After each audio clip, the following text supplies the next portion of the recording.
அனைவருக்கும் வணக்கம். இந்த வீடியோ பகுதியில் நம்ம பார்க்க போகிறது, நீங்கள் கேட்கக்கூடிய விஷயம், உங்களோட விருப்பங்கள், உங்களோட ஆசைகள் உங்களுக்கு எப்போ கிடைக்கும் அப்படின்னு நம்ம பிரபஞ்சத்துக்கிட்ட நேரடியாக கேட்டு பிரபஞ்சத்துக்கிட்ட நேரடி பதிலை எப்படி நம்ம வாங்குறது அப்படிங்கிறத பற்றிய வீடியோ இது பாகம் 1 பாகம் 2 அப்படின்னு 2 பாகமாக உங்களுக்கு கொடுக்குறேன். முதல் பாகத்தில் என்ன அப்படின்னு கேட்டிங்கன்னா, நீங்கள் கேட்கக்கூடிய விஷயம் உங்களோட விருப்பங்கள் முதல்ல பிரபஞ்சத்துக்கிட்ட போகுதா, பிரபஞ்சத்துக்கிட்ட போய் சேருதா, அப்போ நான் ஆசைப்பட்டது கிடைக்குதா இல்லையான்னு தெரிஞ்சுக்கலாம். முதல்ல இதுக்கான விளக்கம் தெரியாதவங்களுக்கு சொல்லிடுறேன். இந்த பிரபஞ்ச சக்தி இப்பெல்லாம் நம்ம சொல்றோம் இல்லைங்களா, இதெல்லாம் பார்த்தீங்கன்னா ஆங்கிலத்தில் லா ஆஃப் அட்ராக்ஷனும் தமிழில் ஈர்ப்பு விதின்னு சொல்லுவாங்க. இதுக்கு முன்னாடியே நம்மளோட சித்தர்கள் இதை பார்த்தீங்கன்னா நம்மளோட மனதோட சக்தி, ஆள் மனதோட சக்தி அப்படின்னு இருக்காங்க. அதுக்கு முன்னாடி பார்த்தீங்கன்னா நம்ம பகவத்கீதை அப்படின்னு எடுத்துட்டீங்கன்னா, நம்ம என்னவா நம்மளை நினைக்கிறோமோ நம்ம அதுவாகவே மாறுவோம் அப்படின்னு இருக்கு. அதாவது உங்களோட மனசுல பார்த்தீங்கன்னா எப்ப பாரு எனக்கு ஒரே கடன் பிரச்சனையாக இருக்கு, இந்த கடன்லேருந்து நான் எப்படி வருவேன்னு தெரியல, எனக்கு நிறைய கடன் கட்டணும் அப்படின்னு நீங்கள் எப்போ பாரு கடன் கடன் கடன் அப்படிங்கிற அந்த சிந்தனையிலே இருந்தீங்கன்னா நீங்கள் மிகப்பெரிய ஒரு கடனாளியாக தான் மாறுவீங்களே. அதற்கு பதிலாக எனக்கு தேவையான அளவுக்கு பணம் என்கிட்ட இருக்குது, நான் ஒரு சந்தோஷமான வாழ்க்கை வாழ்ந்துட்டு இருக்கேன், என்னோட வாழ்க்கை ரொம்ப சந்தோஷமாக இருக்குது, கை நிறைய எனக்கு பணம் இருக்குது, நல்ல வேலையில் இருக்குது அப்படின்னு நீங்கள் உங்களுக்கு என்ன தேவையோ அதை திரும்ப திரும்ப திரும்ப திரும்ப சொல்லிகிட்டே இருக்கிறப்ப அந்த மனநிலையோடு இருந்தீங்கன்னா அந்த வாழ்க்கை உங்களுக்கு கிடைக்கும். இது நம்ம இந்த குசேலன் ஸ்டோரி கூட கேள்விப்பட்டிருப்பீங்களா, அந்த மாதிரி தான். அதாவது கிருஷ்ணர் கேட்பாரு நண்பர்கிட்ட, எப்படி இருக்கு, நான் ரொம்ப நல்லா இருக்கேன் அப்படின்னு. அப்படியே ஆகட்டும், அவர் என்ன சொன்னாரோ அந்த வாழ்க்கை அவருக்கு அப்படியே கிடைச்சது. அதே போல தான் நீங்கள் என்ன மனநிலையில் இருக்கீங்களோ அதுதான் உங்களுக்கு கிடைக்கும். இப்போ உங்களோட விருப்பங்களுக்கு இப்போ நம்மளோட லைவ்க்கு வரலாம். ஃபார் எக்ஸாம்பிள் உங்களோட விருப்பம் பார்த்தீங்கன்னா, இப்போ எனக்கு ஒரு சொந்த வீடு வாங்கணும், நான் ஆசைப்பட்ட சொந்த வீட்டில் இருக்கணும் அப்படிங்கிறத உங்களோட விருப்பம்.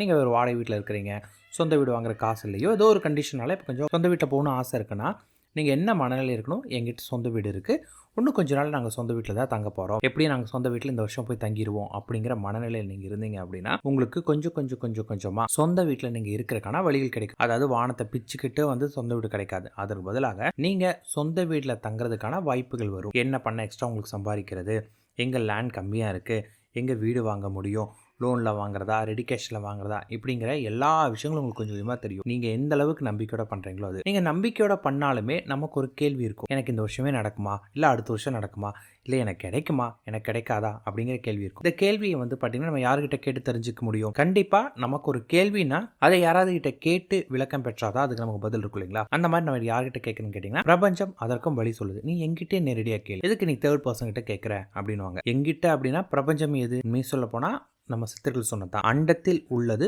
பிண்டத்திலும் உள்ளது. அதாவது பிரபஞ்சம் சொல்லக்கூடிய இந்த அண்டத்தில் இருக்கக்கூடிய அத்தனையுமே பிண்டம்னு சொல்லக்கூடிய நம்ம உடம்புலையும் இருக்கு. அப்ப நீங்க உங்களுக்கு என்ன கேள்விகள் இருந்தாலும் அதை நீங்கள் உங்களுடைய ஆழ்மனதில் கேட்கும் போது அதற்கான பதில் உங்களுக்கு கிடைக்கும். உங்களோட எல்லா கேள்விக்குமே உங்களுக்கு தெரியாத விஷயங்களோட நீங்க கேட்டாலும் அதற்கான பதில் உங்களுக்கு கிடைக்கும். அதை எப்படி கண்டுபிடிக்கிறது அப்படிங்கிற ஒரு வீடியோ இது. முதல் பாகத்துல பாத்தீங்கன்னா நீங்களும் பிரபஞ்சமும் கனெக்ட் ஆகிறது எப்படி, கனெக்ட் ஆனீங்கன்னா என்னென்ன அறிகுறி உங்களுக்கு காமிக்கும். இந்த உங்களுக்கு அந்த அறிகுறி கிடைச்சிருச்சு அப்படின்னா எனக்கு நீங்க கீழே கமெண்ட்ஸ் கொடுங்க. இல்ல பிரபஞ்சம் என்கிட்ட பேசிருச்சு, பிரபஞ்சம் என்கிட்ட சொல்லிருச்சு அப்படிங்கிற அறிகுறி உங்களுக்கு தெரிஞ்சிருச்சு அப்படின்னா எனக்கு கீழே கமெண்ட்ஸ் கொடுங்க. அடுத்த பாகத்தை நான் வெளியிடுறேன். அடுத்த பாகத்தில் உங்களுடைய விருப்பங்கள் எப்போ நிறைவேறும் அப்படிங்கிறத நான் உங்களுக்கு சொல்கிறேன்.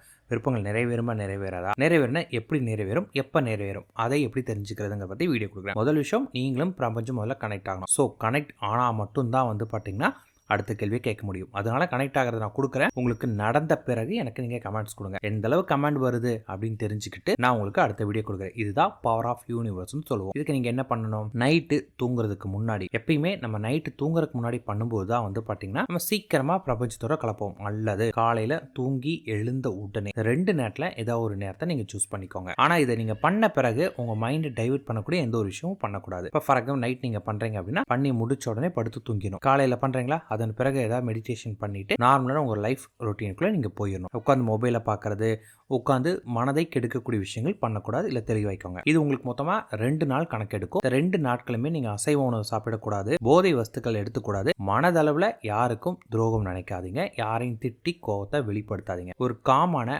நார்மல் மைண்ட் செட்டில் இருந்தீங்கன்னா உங்களுக்கு நடக்கும். இதுக்கு நீங்கள் என்ன பண்ணால் முதல்ல நான் நைட் தூங்குறதுக்கு முன்னாடியே சொல்கிறேன், நீங்கள் உங்களுக்கு என்ன ஃபேவரட் டைம் அதை எடுத்துக்கோங்க. ஒரு தனியாக ஒரு ரூமில் போய்க்கோங்க. உங்களை யாரும் ஒரு 1/2 மணி நேரம் தொல்லை பண்ண வேண்டாம் அப்படின்னு அப்படின்னு சொல்லிட்டு ஒரு அமைதியான ரூமுக்குள்ள போய்க்கோங்க. ரூமுக்குள்ள போகும்போது ஒரு சந்தோஷமான மனநிலையில இருக்கணும். இல்லைங்க எனக்கு சந்தோஷமான மனநிலையில நார்மலான மனநிலை தான் இருக்குன்னா போய் நல்ல ஒரு ஜோக்கான படம்லாம் பாருங்க. நல்ல ஃப்ரெண்ட்ஸோட ஜாலியா சிரிச்சு பேசுங்க. எது இல்லைன்னா நல்ல ஜோக்கான மூவி பார்த்துக்கோங்க. நல்ல மனசு விட்டு சிரிக்கிற அளவுக்கு ஒரு மூவி பார்த்துட்டு சிரிச்சு வயிறு வலிக்கும் இல்லையா, அந்த அளவுக்கு ஒரு நல்ல ஒரு ஜோக்கை பார்த்துட்டு அமைதியாக அந்த ரூம்ல உட்காருங்க. அப்போ வந்து பார்த்தீங்கன்னா உங்களுக்கு அந்த ஹார்மோன்ஸ்லாம் உங்களுக்கு வந்து நல்லா சுரந்திருக்கும். ஒரு சந்தோஷமான மனநிலையில் இருப்பீங்க. அப்போ ரூமில் போய் உட்காந்துட்டு கண்களை மூடிக்கிட்டு நீங்கள் வந்து பார்த்தீங்கன்னா அப்படியே வானத்தில் காற்றுல பறக்கிற மாதிரி ஒரு ஃபீல் பண்ணுங்கள். அப்படியே உங்கள் உடம்பு காற்றுல அப்படியே பறந்து போகுது. நீங்கள் அப்படியே காற்றுல மிதந்து வானத்தில் பறக்கிறீங்க. பறந்து பறந்து பறந்து பூமிக்கு மேலே பறந்து வரீங்க. நீங்கள் பூமிக்கு மேலே வந்தோன்னே உங்கள் சுற்றி இந்த பிரபஞ்சத்தை நீங்கள் பார்க்குறீங்க. சுற்றி முழுக்க முழுக்க இந்த பிரபஞ்சமாக இருக்குது. பூமிக்கு மேலே இந்த உலகத்தை நீங்கள் பார்க்குறீங்க அப்படின்னு நினச்சிட்டு அப்போ அந்த இடத்துல உங்களுக்கு பிடிச்ச ஒரு கடவுளையோ, இப்போ நமக்கு வந்து சிவபெருமான் பிடிக்கும்னா சிவன், என்ன கடவுளாக உங்களுக்கு பிடிச்ச மாதிரி அந்த கடவுள்கிட்ட, கடவுளே என்னோட கோரிக்கை, என்னோட வேண்டுதல் இதை நீங்கள் நிறைவேற்றிட்டீங்கன்னா எனக்கு ஒரு 48 மணி நேரத்தில் எனக்கு ஏதாவது ஒரு விஷயத்த எனக்கு காட்டுங்க அப்படின்னு சொல்லிட்டு நீங்கள் வந்து அப்படியே திரும்ப திரும்ப அந்த உணர்வு பூர்வமாக நீங்கள் சொல்கிற விஷயம் வாயிலிருந்து சொல்கிறது கிடையாது, உணர்வு பூர்வமாக சொல்லணும். நான் ஆசைப்படுற விஷயம் எனக்கு கிடைக்கும்னா நீங்கள் என்னை ஏற்றுக்கிட்டீங்கன்னா எனக்கு ஏதாவது ஒரு விதத்தில் வெளிப்படுத்துங்க அப்படின்னு கேளுங்க. அதாவது நீங்கள் நான் சொல்கிறத ஏற்றுக்கிட்டாவே எனக்கு வெளிப்படுத்துங்க அப்படிங்கிற விஷயம் உணர்வு பூர்வமாக இருக்கணும். வாய் வார்த்தையாக இருக்கக்கூடாது. நீங்கள் வாய்ஸே இல்லைனாலுமே அந்த இடத்துல அந்த ஃபீலோடு இருக்கிறதா நீங்கள் நினச்சா போதும். இந்த மாதிரி ஒரு 5-10 நிமிடங்கள் இருந்துட்டு அமைதியாக வந்து படுத்துருங்க. படுத்து தூங்கிட்டு அடுத்த நாள் காலையிலேருந்து கணக்கு வச்சுக்கோங்க. 48 மணி நேரத்தில் உங்களோட லைஃப்பில் ஏதாவது ஒரு மிராக்கள் நடக்கும். இந்த மாதிரியான மிராக்கள் ஒன்று, நீங்கள் வந்து பார்த்தீங்கன்னா ஏஞ்சல் நம்பர் பார்க்கலாம். ஏஞ்சல் நம்பருங்கிறது என்னென்னா 1111 2222 இந்த மாதிரி வந்து பேரபிள் நம்பர்ஸ் வந்து ஒரு டைமில் அடிக்கடி எதாச்சும் நீங்கள் பார்க்குற மாதிரி உங்களுக்கு இருக்கும். இல்லையா நீங்கள் ரோட்டில் போயிட்டு இருக்கிறப்ப திடீர்னு வந்து பார்த்தீங்கன்னா எஸ் அப்படிங்கிற மாதிரி சிம்பிள்ஸ்லாம் உங்களுக்கு காட்டும், ஆமாங்கிற மாதிரி இருக்கும். இல்லை நீங்கள் வந்து நம்ம நைட் கேட்டமே கடவுள் நம்மளை ஏற்றுக்கிட்டாரா அப்படின்னு நினச்சிங்கன்னா ஆமாண்டா அப்படின்னு ரோட்டில் போகிறோம் பேசிட்டு போவான். இல்லை திடீர்னு ஒரு சவுண்ட்ஸ் கேட்கும். அந்த சவுண்டு உங்களுக்கு அந்த செகண்ட் ஒருவேளை கடவுள் நமக்கு இதில் தான் பதில் கொடுத்துருக்காரா அப்படிங்கிறத உங்களுக்கு தோணும். சடனாக பள்ளி கத்தும்.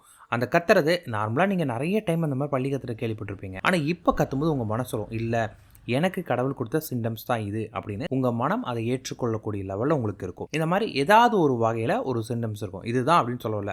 சில பேருக்குலாம் இந்த வெயில் காலத்தில் கூட, இது வெயில் கிடையாது பட் இந்த கிளைமேட்டில் கூட வானவில் தெரிய ஆரம்பிக்கும், மழை பெய்ய ஆரம்பிக்கும், ஏதாவது ஒரு இல்லாட்டி பட்டாம்பூச்சி பார்ப்பாங்க. இந்த மாதிரி வந்து பார்த்தீங்கன்னா ஏதாவது ஒரு விஷயம் நீங்கள் அந்த இடத்துல அந்த விஷயம் நடக்கிறதுக்கான பாசிபிலிட்டியே இருக்காது. இல்லை ஆல்ரெடி இது மாதிரி நிறைய டைம் நடத்திருந்தாலுமே அதில் உங்களுக்கு எந்த ஒரு ஃபீலும் வந்திருக்காது. இந்த தடவை நீங்கள் அதை பார்க்குறப்ப அந்த ஃபீல் உங்களுக்கானது அப்படின்னு தெரியும். இது வந்து உணர்வுபூர்வமாக தெரியக்கூடிய விஷயம். உங்கள் ஆழ்மனம் உங்களுக்கு வெளிப்படுத்தும், உனக்கான அறிகுறி தான் இது அப்படிங்கிற மாதிரி உங்களுக்கு அந்த ஃபீலை கொடுக்கும். அந்த ஃபீல் உங்களுக்கு வந்த பிறகு எனக்கு வந்து கீழே வந்து கமெண்ட் கொடுங்க. எனக்கு வந்து பார்த்தீங்கன்னா பிரபஞ்சம் எனக்கு தெரியப்படுத்துருச்சு, நான் கேட்டது எனக்கு கிடைக்கும் அப்படிங்கிறத பிரபஞ்சம் எனக்கு சொல்லியிருக்கு அப்படின்னு கொடுங்க. அடுத்த வீடியோவில் நீங்கள் ஆசைப்பட்ட விஷயம் எப்போ கிடைக்கும் அப்படிங்கிறத பற்றி முழு வீடியோ நான் உங்களுக்கு கொடுக்குறேன். கீழே கமெண்ட்ஸ் கொடுங்க. அது எந்த அளவுக்கு பார்த்துட்டு உண்மையாக யூனிவர்ஸோட நம்ம எந்த அளவுக்கு கனெக்ட் ஆகிருக்கோம் அப்படின்னு நம்மளும் தெரிஞ்சுக்கிறதுக்கு ஒரு நல்ல வாய்ப்பாக இது அமையும். நன்றி, வணக்கம்.